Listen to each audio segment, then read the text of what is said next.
श्रीकृष्ण परब्रह्मणे नमः। ओम श्रीकृष्ण परब्रह्मणे नमः। श्रीमद्भगवद्गीता श्रीमद्भगवद्गीता अथ प्रथमोऽध्यायः। अथ प्रथमोऽध्यायः। अर्जुन विषादयोगः। अर्जुन विषादयोगः। धृतराष्ट्र उवाच धृतराष्ट्र उवाच धर्मक्षेत्रे कुरुक्षेत्रे धर्मक्षेत्रे कुरुक्षेत्रे समवेतायुयुत्सवः समवेतायुत्सवः। मामकाः पाण्डवाश्चैव मामकाः पाण्डवाश्चैव किमकुर्वत सञ्जय। किमकुर्वत सञ्जय। धृतराष्ट्र उवाच धर्मक्षेत्रे कुरुक्षेत्रे समवेतायुयुत्सवः मामकाः पाण्डवाश्चैव किमकुर्वत सञ्जय। సాత్విక్ నువ్వు చెప్పమ్మా. धृतराष्ट्र उवाच धर्मक्षेत्रे कुरुक्षेत्रे समवेतायुत्सवः मामकाः पाण्डवाश्चैव किमकुर्वत सञ्जय। సంజయ ఉవాచ सञ्जय उवाच దృష్ట్వా తు పాండవానీకం दृष्ट्वा तु पाण्डवानीकं వ్యూఢం దుర్యోధనస్తదా व्यूढं दुर्योधनस्तदा ఆచార్యముపసంగమ్య आचार्यमुपसंगम्य రాజా వచనమబ్రవీత్. राजा वचनमब्रवीत्। సంజయ ఉవాచ దృష్ట్వా తు పాండవానీకం వ్యూఢం దుర్యోధనస్తదా ఆచార్యముపసంగమ్య రాజా వచనమబ్రవీత్. సాత్విక్ నువ్వు చెప్పమ్మా. सञ्जय उवाच दृष्ट्वा तु पाण्डवानीकं व्यूढं दुर्योधनस्तदा आचार्यमुपसंगम्य राजा वचनमब्रवीत्। పశ్యైతాం పాండుపుత్రాణం अस्यैतां पाण्डुपुत्राणाम् ఆచార్యమహతీం చమూం आचार्यमहतीं च मूं వ్యూఢాం ద్రుపదపుత్రేణ व्यूढं द्रुपदपुत्रेण తవ శిష్యేణ ధీమతా. तव शिष्येण धीमता। పశ్యైతాం పాండుపుత్రాణం ఆచార్యమహతీం చమూం వ్యూఢాం ద్రుపదపుత్రేణ తవ శిష్యేణ ధీమతా. సాత్విక్ నువ్వు చెప్పమ్మా. पश्यैतां पाण्डुपुत्राणाम् आचार्यमहतीं च मूं व्यूढं द्रुपदपुत्रेण तव शिष्येण धीमता।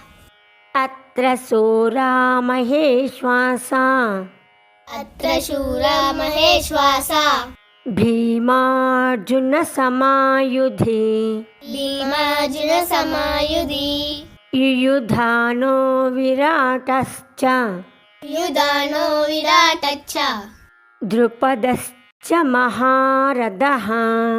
द्रुपदच्च महारथः। అత్ర శూరా మహేశ్వాసా భీమార్జున సమాయుధి యుయుధానో విరాటశ్చ ద్రుపదశ్చ మహారథః. అన్విత చెప్పమ్మా. अत्र शूरा महेश्वासा भीमार्जुनसमायुधि युधानो विराटच्च द्रुपदच्च महारथः। దృష్టకేతుశ్చేకితానః दृष्टकेतुश्चेकितानः కాశీరాజశ్చ వీర్యవాన్ काशीराजच्च वीर्यवान् पुरुजित् कुन्तिभोजश्च पुरुजित् कुन्तिभोजश्च शैब्यश्च नरपुङ्गवः शैब्यश्च नरपुङ्गवः दृष्टकेतुश्चेकितानः काशीराजश्च वीर्यवान् पुरुजित् कुन्तिभोजश्च शैब्यश्च नरपुङ्गवः सात्विक నువ్వు చెప్పమ్మా. दृष्टकेतुश्चेकितानः काशीराजश्च वीर्यवान् पुरुजित् कुन्तिभोजश्च शैब्यश्च नरपुङ्गवः युधामन्युश्च विक्रान्ता युधामन्युश्च विक्रान्ता उत्तमौजाश्च वीर्यवान् उत्तमौजा च वीर्यवान् सौभद्रो द्रौपदेयश्च सौभद्रो द्रौपदेया च सर्व एव महारथाः सर्व एव महारथः युधामन्युश्च विक्रान्ता उत्तमौजाश्च वीर्यवान् सौभद्रो द्रौपदेयाश्च सर्व एव महारथाः. అన్విత చెప్పమ్మా. युधामन्युश्च विक्रान्ता उत्तमौजा च वीर्यवान् सौभद्रो द्रौपदेया च सर्व एव महारथः अस्माकं तु विशिष्टाये अस्माकं तु विशिष्टाये तानि बोधा द्विजोत्तमा तानि बोधाद्विजोत्तमा नायका मम सैन्यस्य नायका मम सैन्यस्य संज्ञार्थं तान् ब्रवीमि ते संज्ञार्थं तान् ब्रवीमि ते अस्माकं तु विशिष्टाये तानि बोधा द्विजोत्तमा नायका मम सैन्यस्य संज्ञार्थं तान् ब्रवीमि ते सात्विक నువ్వు చెప్పమ్మా. अस्माकं तु विशिष्टाये तानि बोधाद्विजोत्तमा नायका मम सैन्यस्य संज्ञार्थं तान् ब्रवीमि ते भवान् भीष्मश्च कर्णश्च भवान् भीष्मश्च कर्णश्च कृपश्च समितिञ्जयः कृपश्च समितिञ्जयः अश्वत्थामा विकर्णश्च अश्वत्थामा विकर्णश्च सौमदत्तिस्तदैव च सौमदत्तिस्तदैव च भवान् भीष्मश्च कर्णश्च कृपश्च समितिञ्जयः अश्वत्थामा विकर्णश्च सौमदत्तिस्तदैव च सात्विक నువ్వు చెప్పమ్మా. भवान् भीष्मश्च कर्णश्च कृपश्च समितिञ्जयः अश्वत्थामा विकर्णश्च सौमदत्तिस्तदैव च अन्ये च बहवः शूराः अन्ये च बहवः शूरा मदर्थे त्यक्तजीविताः मदर्थे त्यक्तजीविताः नानाशस्त्रप्रहरणाः नानाशस्त्रप्रहरणाः सर्वे युद्धविशारदाः सर्वे युद्धविशारदः अन्ये च बहवः शूरा मदर्थे त्यक्तजीविताः नानाशस्त्रप्रहरणा सर्वे युद्धविशारदाः सात्विक నువ్వు చెప్పమ్మా. अन्ये च बहवः शूरा मदर्थे त्यक्तजीविताः नानाशस्त्रप्रहरणाः सर्वे युद्धविशारदाः अपर्याप्तं तदस्माकं पर्याप्तं तदस्माकं बलं भीष्माभिरक्षितम् बलं भीष्माभिरक्षितम् पर्याप्तं त्विदमेतेषां पर्याप्तं त्विदमेतेषाम् बलं भीमाभिरक्षितम् बलं भीमाभिरक्षितम् अपर्याप्तं तदस्माकं बलं भीष्माभिरक्षितम् पर्याप्तं त्विदमेतेषां बलं భీమాభిరక్షితం. అన్విత చెప్పమ్మా. पर्याप्तं तदस्माकं बलं भीष्माभिरक्षितं पर्याप्तं त्विदमेतेषां बलं भीमाभिरक्षितम् అయనేషు చ సర్వేషు अयनेषु च सर्वेषु యథా భాగమవస్థితాః यदा भागमवस्थिताः భీష్మమేవాభిరక్షन्तు भीष्ममेवाभिरक्षन्तु భవంతः సర్వ ఏవ హి.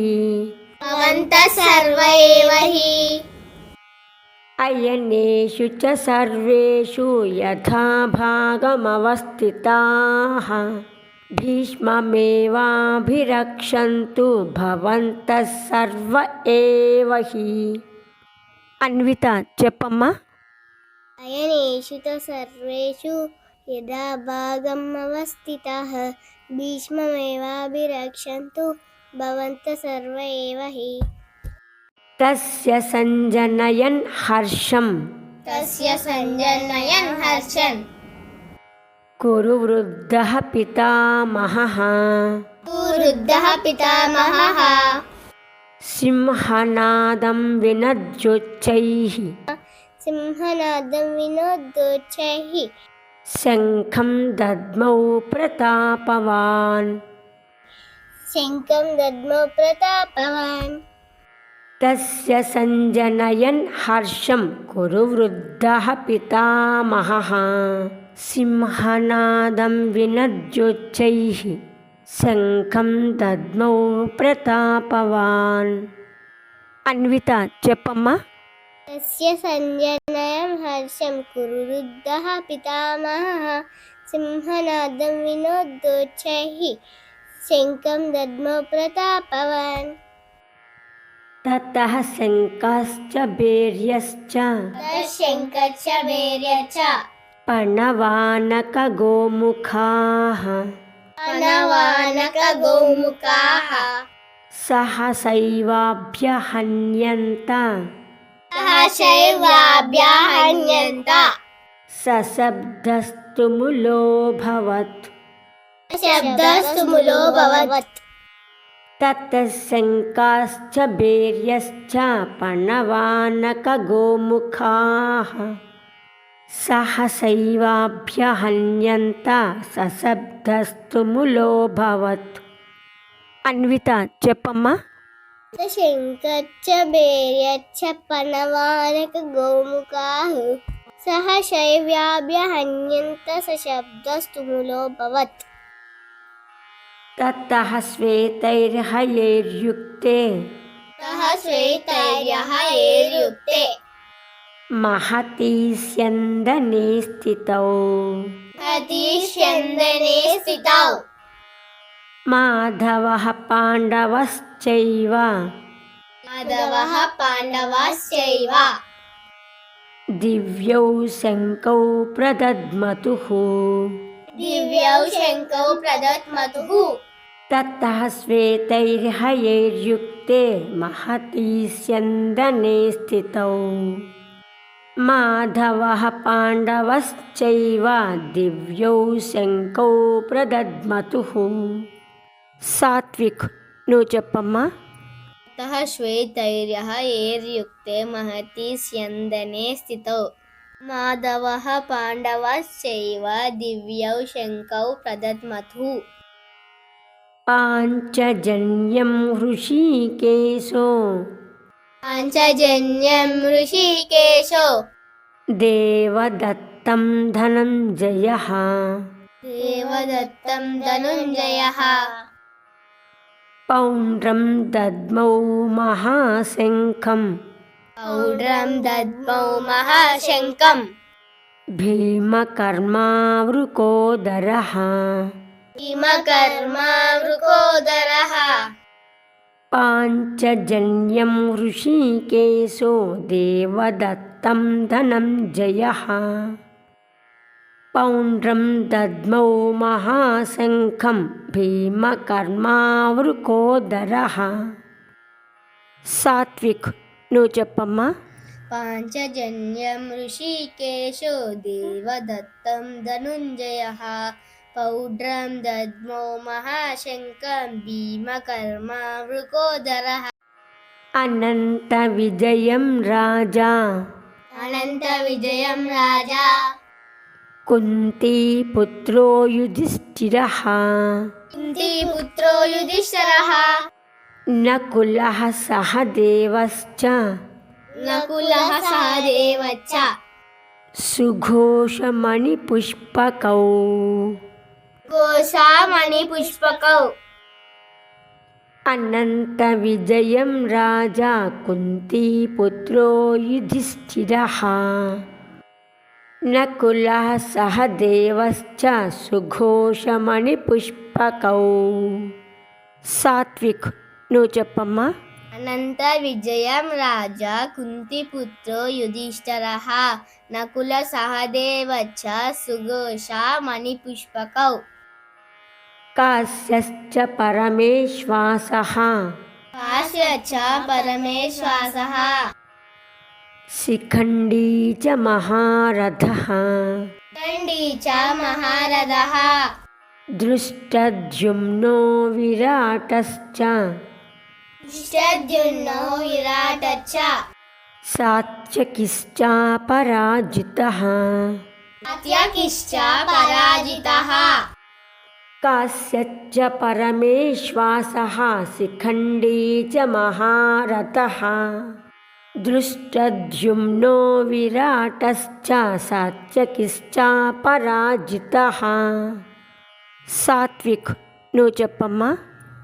काश्यश्च परमेश्वासः शिखण्डिश्च महारथः दृष्टद्युम्नो विराटश्च सात्विकिश्च पराजितः द्रुपदो द्रौपदेयश्च द्रुपदो द्रौपदेया च सर्वशः पृथिवीपते सर्वशः पृथिवीपते सौभद्रश्च महाबाहुः सौभद्र च महाबाहुः शङ्खान् दद्मुः पृथक् पृथक् शङ्खं दद्मो पृथक् पृथक् द्रुपदो द्रौपदेयश्च सर्वशः पृथिवीपते सौभद्रश्च महाबाहुः शङ्खान् दद्मुः पृथक् पृथक् सात्विक నువ్వు చెప్పమ్మా. द्रुपदो द्रौपदेया च सर्वशः पृथिवीपते सौभद्र च महाबाहु शङ्खं दद्मो पृथक् पृथक् सघोषोधर्तराष्ट्राणां घोषोर्धार्तराष्ट्राणां हृदयानि व्यदारयत् दयानि व्यदारयत् नभश्च पृथिवीं चैव तच्च पृथिवीं चैव तुमुलो व्यनुनादयन् मुलो व्यनुनादयन् सघोषोधर्तराष्ट्राणां हृदयानि व्यदारयत् नभश्च पृथिवीं चैव तुमुलो व्यनुनादयन् सात्विक నువ్వు చెప్పమ్మా. सघोषोधार्तराष्ट्राणां हृदयानि व्यदारयत् नभश्च पृथिवीं चैव तुमुलो व्यनुनादयन् अथ व्यवस्थितान् दृष्ट्वा अथ व्यवस्थितान् दृष्ट्वा धार्तराष्ट्रान् कपिध्वजः धार्तराष्ट्रान् कपिध्वजः प्रवृत्ते शस्त्रसम्पाते प्रवृत्ते शस्त्रसम्पाते धनुरुद्यम्य पाण्डवः धनुरुद्यम्य पाण्डवः अथ व्यवस्थितान् दृष्ट्वा धर्तराष्ट्रान् कपिध्वजः प्रवृत्ते शस्त्रसम्पाते धनुरुद्यम्य पाण्डवः सात्विक నువ్వు చెప్పమ్మా. अत व्यवस्थितान् दृष्ट्वा धार्तराष्ट्रान् कपिध्वजः प्रवृत्ते शस्त्रसम्पादे धनुरुद्यम्य पाण्डवः हृषीकेशं तदा वाक्यम् ऋषिकेशं तदा वाक्यम् इदमाह महीपते इदमाह महीपते अर्जुन उवाच अर्जुन उवाच सेनयोरुभयोर्मध्ये सेनयोर्भयोर्मध्ये रथं स्थापयमेच्युत रथं स्थापयामेच्युता हृषीकेशं तदा वाक्यम् इदमाह महीपते अर्जुन उवाच सेनयोरुभयोर्मध्ये रथं स्थापयमेच्युत सात्विक నువ్వు చెప్పమ్మా. ऋषिकेशं तदा वाक्यमिदमाह महीपते अर्जुन उवाच सेनयोरुभयोर्मध्ये रथं स्थापयामेच्युता यावदेतान्निरीक्षेऽहम् यावदेतान्निरीक्षेऽहं योद्धुकामानवस्थितान् योद्धुकामानवस्थितान् कैर्मया सह योद्धव्यम् कैर्मया सह योद्धव्यम् अस्मिन् रणसमुद्यमे अस्मिन् रणसमुद्यमे यावदेतान्निरीक्षेऽहं योद्धुकामानवस्थितान् कैर्मया सह योद्धव्यम् अस्मिन् रणसमुद्यमे అన్విత చెప్పమ్మా. यावदेतान्निरीक्षेऽहं योद्धुकामानवस्थितान् कैर्मया सह योद्धव्यम् अस्मिन् रणसमुद्यमे योत्स्यमानानवेक्षेऽहं योत्स्यमानानवेक्षेऽहं ययेतेऽत्र समागताः ये तेऽत्र समागताः धार्तराष्ट्रस्य दुर्बुद्धेः धार्तराष्ट्रस्य दुर्बुद्धेः युद्धे प्रियचिकीर्षवः युद्धे प्रियचिकीर्षवः योत्स्यमानानवेक्षेऽहं ययेतेऽत्र समागताः धार्तराष्ट्रस्य दुर्बुद्धेः युद्धे प्रियचिकीर्षवः सात्विक నువ్వు చెప్పమ్మా. योत्सुमानानवेक्षेऽहं ये तेऽत्र समागताः धार्तराष्ट्रस्य दुर्बुद्धेः युद्धे प्रियचिकीर्षवः సంజయ ఉవాచ ఏవముక్తో హృషీకేశో एवमुक्तो ऋषिकेशो गुडाकेशेन भारत गुडाकेशेन भारत सेनयोरुभयोर्मध्ये सेनयोरुभयोर्मध्ये स्थापयित्वा रथोत्तमम् स्थापयित्वा रथोत्तमम् సంజయ ఉవాచ ఏవముక్తో హృషీకేశో గుడాకేశేన భారత సేనయోరుభయోర్मध्ये స్థాపయిత్వా రథోత్తమం సాత్విక్ నువ్వు చెప్పమ్మా. సంజయ ఉవాచ ఏవముక్తో ఋషికేశో గుడాకేశేన భారత సేనయోరుభయోర్मध्ये స్థాపయిత్వా రథోత్తమం. భీష్మద్రోణ ప్రముఖతః భీష్మద్రోణ ప్రముఖతః సర్వేషాం చ మహీక్షితాం సర్వేషాం చ మహీక్షితాం. ఉవాచ పార్థ పశ్యైతాన్ వాచ పార్థ పశ్యైతాం సమవేతాన్ కురునితి. సమవేతాన్ కురునితి. భీష్మద్రోణ ప్రముఖతః సర్వేషాం చ మహీక్షితాం. ఉవాచ పార్థ పశ్యైతాన్ సమవేతాన్ కురునితి. సాత్విక్ నువ్వు చెప్పమ్మా. భీష్మద్రోణ ప్రముఖతః సర్వేషాం చ మహీక్షితాం. వాచ పార్థ పశ్యైతాన్ సమవేతాన్ కురునితి.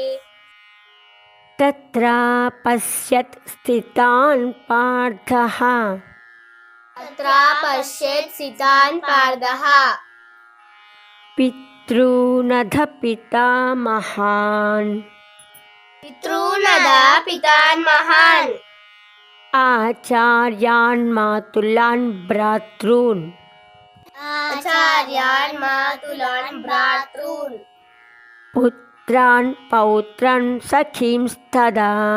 పుత్రాన్ పౌత్రం సఖింస్తదా.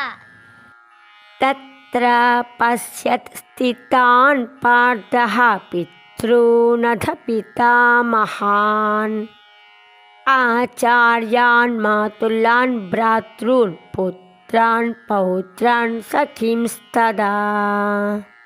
అన్విత చెప్పమ్మా.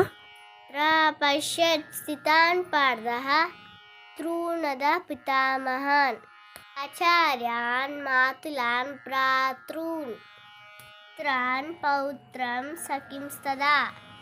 స్వసురాన్ సుహృదచ్చైవ అసురాన్ సుహృదచ్చైవ సేనయోరుభయోరపి సేనయోరుభయోరపి తాన్ సమీక్షస కౌంతేయః తాన్ సమీక్షస కౌంతేయః సర్వాన్ బంధూనవస్థితాన్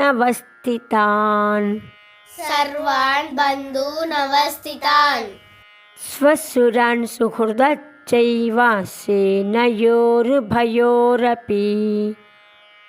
తాన్ సమీక్షస కౌంతేయ సర్వాన్ బంధూనవస్థితాన్. సాత్విక్ నువ్వు చెప్పమ్మా. స్వసురాన్ సుహృదచ్చైవ సేనయోరుభయోరపి తాన్ సమీక్షస కౌంతేయ సర్వాన్ బంధూనవస్థితాన్. కృపయా పరయావిష్టో కృపయా పర్యావిష్టో విషీదన్నిదమబ్రవీత్. విషీదన్నిదమబ్రవీత్. అర్జున ఉవాచ అర్జున ఉవాచ దృష్ట్వేమం స్వజనం కృష్ణ దృష్ట్వేమం స్వజనం కృష్ణ యుయుత్సం సముపస్థితం. యుత్సుం సమపస్థితం. కృపయా పరయావిష్టో విషీదన్నిదమబ్రవీత్. అర్జున ఉవాచ దృష్ట్వేమం స్వజనం కృష్ణ యుయుత్సుం సముపస్థితం.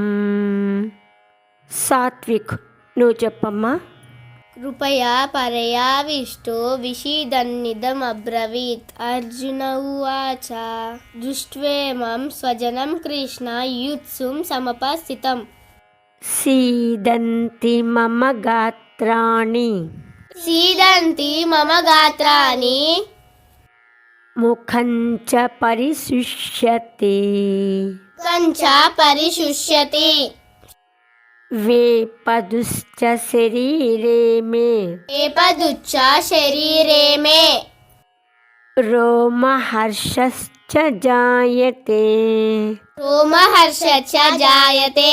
सीदन्ति मम गात्राणि मुखं च परिशुष्यति वेपदुश्च शरीरे मे रोमहर्षश्च जायते सात्विक నువ్వు చెప్పమ్మా ఇదంతి మమ గాత్రాణి ముఖం చ పరిశుష్యతి వేపదుచ్చ శరీరే మే రోమహర్షచ్చ జాయతే గాంధీవం స్రంసతే హస్తాత్ గాంధీవం సంసతే హస్తాత్ త్వక్చైవ పరిదహ్యతే త్వక్చైవ పరిదహ్యతే న చ శక్నోమ్యవస్థాతుం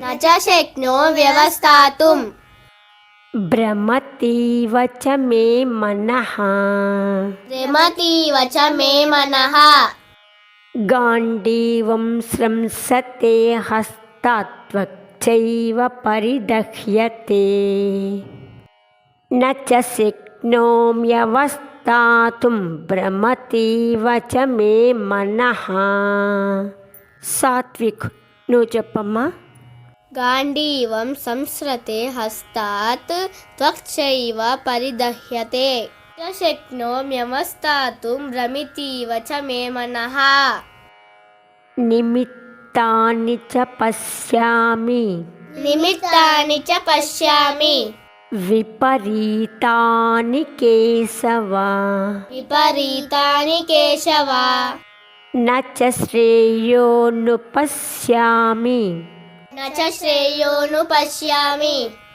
హత్వా స్వజనమాహవే అత్వా స్వజనమాహవే నిమిత్తాని చ పశ్యామి విపరీతాని కేశవ న చ శ్రేయోను పశ్యామి హత్వా స్వజనమాహవే నిమిత్తాని చ పశ్యామి విపరీతాని కేశవ న చ శ్రేయోను పశ్యామి హత్వా స్వజనమాహవే న కాంక్షే విజయం కృష్ణ న కాంక్షే విజయం కృష్ణ న చ రాజ్యం సుఖాని చ న చ రాజ్యం సుఖాని చ కిం నో రాజ్యేన గోవింద కిం నో రాజ్యేన గోవింద కిం భోగైర్జీవితేన వా కిం భోగై జీవితేన వా న కాంక్షే విజయం కృష్ణ న చ రాజ్యం సుఖాని చ కిం నో రాజ్యేన గోవింద కిం భోగైర్జీవితేన వా సాత్విక్ నువ్వు చెప్పమ్మా న కాంక్షే విజయం కృష్ణ న చ రాజ్యం సుఖాని చ కిం నో రాజ్యేన గోవింద కిం భోగై జీవితేన వా ఏషామర్థే కాంక్షితం నో ఏషామర్థే కాంక్షితం నో రాజ్యం భోగా సుఖాని చ రాజ్యం భోగా సుఖాని చ త ఇమేవ స్థితా యుద్ధే తైమేవ స్థితా యుద్ధే ప్రాణం త్యక్త్వా ధనాని చ ప్రాణాన్ త్యక్త్వా ధనాని చ ఏషామర్థే కాంక్షితం నో రాజ్యం భోగా సుఖాని చ తయిమేవ స్థితా యుద్ధే ప్రాణం త్యక్త్వా ధనాని చ సాత్విక్ నువ్వు చెప్పమ్మా ఏషామర్థే కాంక్షితం నో రాజ్యం భోగా సుఖాని చ తైమేవ స్థితా యుద్ధే ప్రాణం త్యక్త్వా ధనాని చ ఆచార్యాః పితరః పుత్రాః ఆచార్యాః పితరః పుత్రాః తథైవ చ పితామహాః తథైవ చ పితామహాః మాతులా శ్వశురాः పౌత్రాः మాతులా శ్వశురాः పౌత్రాः శ్యాలా సంబంధినస్తదా शाला सम्बन्धिनस्तदा आचार्या पितरः पुत्राः तथैव च पितामहाः मातुला स्वसुराः पौत्राः श्याला सम्बन्धिनस्तदा सात्विक నువ్వు చెప్పమ్మా. आचार्याः पितराः पुत्राः तदैव च पितामहाः मातुला स्वसुराः पौत्राः श्याला सम्बन्धिनस्तदा एतान्न हन्तुमिच्छामि एतान् हन्तुमिच्छामि ज्ञतोऽपि मधुसूदन यदोऽपि मधुसूदन अपि त्रैलोक्यराज्यस्य अपि त्रैलोक्यराजस्य हेतुः किं नु मही कृते हेतोः किं नो महीकृते एतान्न हन्तुमिच्छामि ज्ञतोऽपि मधुसूदन अपि त्रैलोक्यराज्यस्य हेतुः किं नु मही कृते सात्विक నువ్వు చెప్పమ్మా. एतान् हन्तुमिच्छामि ज्ञतोऽपि मधुसूदन अपि त्रैलोक्यराजस्य हेतोः किं नु महीकृते निहत्य धार्तराष्ट्रान्नः निहत्य दार्ढराष्ट्रान्नः का प्रीतिः स्यात् जनार्दन का प्रीतिः स्यात् जनार्दन पापमेवाश्रयेदस्मान् पापमेवाश्रयेदस्मान् हत्वैतानाततायिनः हत्वैका न ततायिनः निहत्य धार्तराष्ट्रान्न का प्रीतिः स्यात् जनार्दन पापमेवाश्रयेदस्मान् हत्वैतानाततायिनः सात्विక్ నువ్వు చెప్పమ్మా. निहत्य दार्ढराष्ट्रान्नः का प्रीतिः स्यात् जनार्दन पापमेवाश्रयेदस्मान् हत्वैता न ततायिनः तस्मान्नार्हा वयं हन्तुं तस्मान्नार्हा वयं हन्तुं धार्तराष्ट्रान् स्वबान्धवान् धार्तराष्ट्रान् स्वबान्धवान् स्वजनं हि कथं हत्वा स्वजनं हि कथं हत्वा सुखिनः स्याम माधव सुखिनः श्याम माधव तस्मान्नार्हा वयं हन्तुं धार्तराष्ट्रान् स्वबान्धवान् स्वजनं हि कथं हत्वा सुखिनः स्याम माधव అన్విత చెప్పమ్మా. तस्मान्नार्हा वयं हन्तुं धार्तराष्ट्रान् स्वबान्धवान् स्वजनं हि कथं हत्वा सुखिनः श्याम माधव यद्यप्येतेन पश्यन्ति यद्यप्येतेन पश्यन्ति लोभोपहतचेतसः लोभोपहतचेतसः कुलक्षयकृतं दोषं लक्षेयकृतं दोषं मित्रद्रोहे च पातकम् मित्रद्रोहे च पातकम् यद्यप्येतेन पश्यन्ति लोभोपहतचेतसः कुलक्षयकृतं दोषं मित्रद्रोहे च पातकम् सात्विక్ నువ్వు చెప్పమ్మా.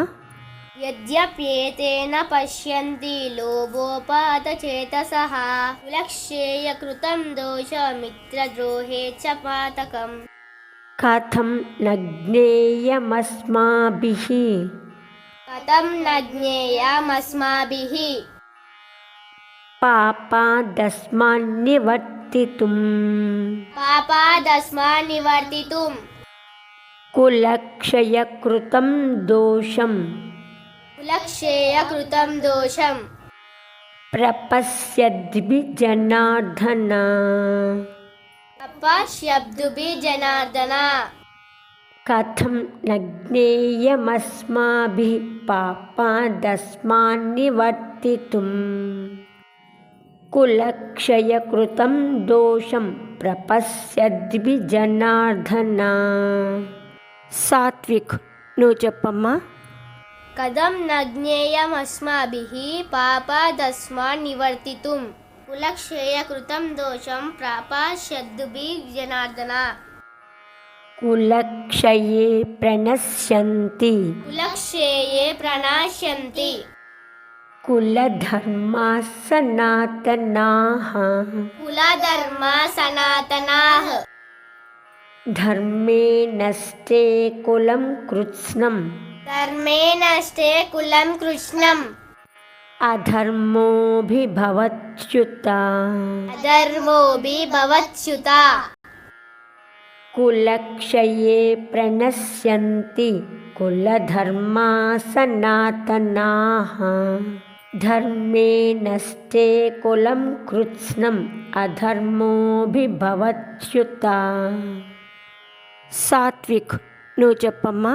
कुलक्षये प्रणश्यन्ति कुलधर्मा सनातनाः धर्मे नष्टे कुलं कृष्णम् अधर्मोऽभिभवत्युता अधर्माभिभवात् कृष्ण अधर्माभिभवत् कृष्ण प्रदुष्यन्ति कुलस्त्रियः प्रदर्शन्ति कुलस्त्रियः स्त्रीषु दुष्टासु वार्ष्णेया स्त्रीषु दृष्टासु वार्ष्णेया जायते वर्णसङ्करः जायते वर्णसङ्करः अधर्माभिभवात् कृष्ण प्रदुष्यन्ति कुलस्त्रियः स्त्रीषु दुष्टासु वार्ष्णेया जायते वर्णसङ्करः सात्विक నువ్వు చెప్పమ్మా.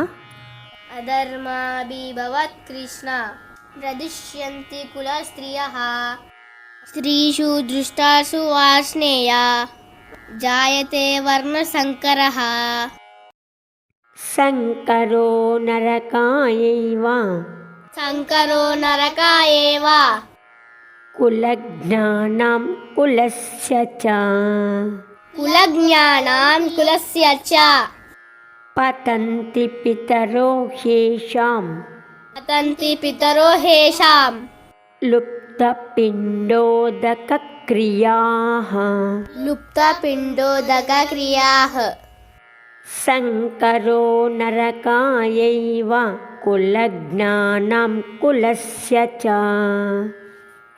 पतन्ति पितरो ह्येषां लुप्तपिण्डोदकक्रियाः सात्विक నువ్వు చెప్పమ్మా. शङ्करो नरकायैव कुलज्ञानां कुलस्य च पतन्ति पितरो हेषां लुप्तपिण्डोदकक्रियाः दोषैरेतैः कुलज्ञानां दोषैरेतैः कुलज्ञानां वर्णसङ्करकारकैः वर्णशङ्करकारकैः उत्साद्यन्ते जातिधर्माः उत्स्याद्यन्ते जातिधर्माः कुलधर्माश्च शाश्वताः कुलधर्माश्च शाश्वताः दोषैरेतैः कुलज्ञानां वर्णसङ्करकारकैः उत्साद्यन्ते जातिधर्माः कुलधर्माश्च शाश्वताः सात्विक నువ్వు చెప్పమ్మా. दोषैरेतैः कुलज्ञानां वर्णसङ्करकारकैः उत्स्याद्यन्ते जातिधर्माः कुलधर्मस्य शाश्वताः उत्सन्नकुलधर्माणाम् उत्सन्नकुलधर्माणां मनुष्याणां जनार्दन मनुष्याणां जनार्दन नरके नियतं वासो నరకే నియతం వాసో భవతీత్యనుశుశ్రుమా భవతీత్యనుశుశ్రుమా ఉత్సన్నకులధర్మాణం మనుష్యాణం జనార్దన నరకే నియతం వాసో భవతీత్యనుశుశ్రుమా. సాత్విక్, నువ్వు చెప్పమ్మా. ఉత్సన్న కుల ధర్మాణం మనుష్యాణం జనార్దన నరకే నియతం వాసో భవతీత్యనుశుశ్రమా. అహోబత మహత్ పాపం అహోబత మహత్ పాపం కర్తుం వ్యవసితా వయం కర్తుం వ్యవస్థితా వయం యద్రాజ్యసుఖలోభేన యద్రాజ్య సుఖలోభ్యేన హంతుం స్వజనముద్యతాః హంతుం స్వజనముద్యతాః. అహోబత మహత్ పాపం కర్తుం వ్యవసితా వయం యద్రాజ్యసుఖలోభేన హంతుం స్వజనముద్యతాః. సాత్విక్, నువ్వు చెప్పమ్మా. అహోబత మహత్ పాపం కర్తుం వ్యవసితా వయం యద్రాజ్య సుఖలోభేన హంతుం స్వజనముద్యతాః.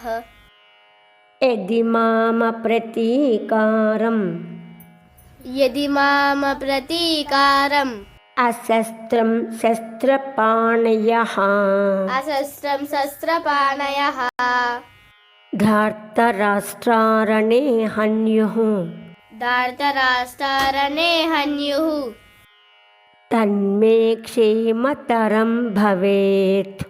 తన్మే క్షేమతరం భవేత్. యది మామ ప్రతీకారం అశస్త్రం శస్త్రపాణయః ధార్తరాష్ట్రారణే హన్యు తన్మే క్షేమతరం భవేత్. సాత్విక్, నువ్వు చెప్పమ్మా. యది మామ ప్రతీకారం అశస్త్రం శస్త్రపాణయః ధార్తరాష్ట్రారణే హన్యుః తన్మే క్షేమతరం భవేత్. సంజయ ఉవాచ ఏవముక్త్వార్జునః సంఖ్యే ఏవముక్తార్జున సంఖ్యే రథోపస్థ ఉపావిశత్ రథోపస్థ ఉపావిశత్ విసృజ్య ససరం చాపం సృజ్య ససరం చాపం శోక సంవిఘ్నమానసః. శోక సంవిఘ్న మానసః. సంజయ ఉవాచ ఏవముక్త్వార్జునః సంఖ్యే రథోపస్థ ఉపావిశత్ విసృజ్య ససరం చాపం శోక సంవిఘ్నమానసః. సంజయ ఉవాచ ఏవముక్తార్జున సంఖ్యే రథోపస్థ ఉపావిశత్ విసృజ్య ససరం చాపం శోక సంవిఘ్న మానసః.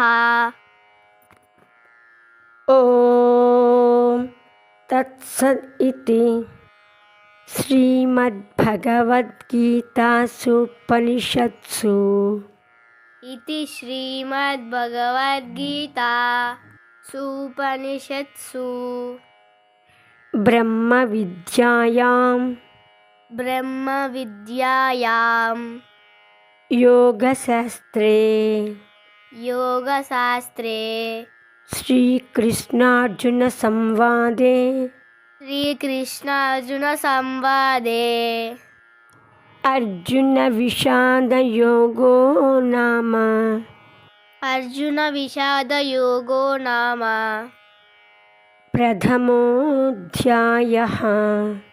ప్రథమోధ్యాయః. సాత్విక్, అన్విత చిన్నపిల్లలైనా భగవద్గీతను చక్కగా నేర్చుకున్నారు. మీరేమి చదువుకుంటున్నారు? మీ తల్లిదండ్రుల నామధేయం ఏమిటి? మా అమ్మ పేరు స్వర్ణలత, మా నాన్నగారి పేరు గురునాథ్ రెడ్డి. నేను విజ్ఞాన జ్యోతి పబ్లిక్ స్కూల్లో 6వ తరగతి చదువుతున్నాను. అమ్మ పేరు స్వప్న, నాన్నగారి పేరు మధుసూదన్ రెడ్డి. నేను విజ్ఞాన్ జ్యోతి పబ్లిక్ స్కూల్లో 4వ తరగతి చదువుతున్నాను.